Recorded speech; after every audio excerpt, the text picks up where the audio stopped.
Lisbon, November 1, 1755. It was All Saints' Day. A morning of worship and peace.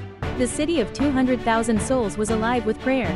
Its churches glowing with candles, its bells ringing for the holy day. But beneath their feet, the earth was preparing to roar. At 9:40 am, the earth tore open. For 6 endless minutes, Lisbon shook with the force of 1,000 cannons.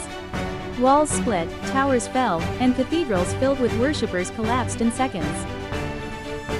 20 minutes later, the sea receded, then returned as a wall of water. The Tagus River swallowed ships and people alike. As night fell, the fires began. For 5 days, the city burned. Of Lisbon's 20,000 houses, 17,000 were destroyed. Out of 200,000 inhabitants, between 60,000 and 90,000 perished. It was one of the deadliest earthquakes in human history. How could this happen, on a holy day, in the house of God? Priests called it divine punishment. But many asked, why would God destroy his own faithful? Europe's churches filled with sermons about sin. But others began to whisper, perhaps it was not heaven's wrath, but nature's law. The age of blind faith was trembling, just like the earth itself. Voltaire, shocked by the disaster, wrote Candide, mocking the belief that all is for the best.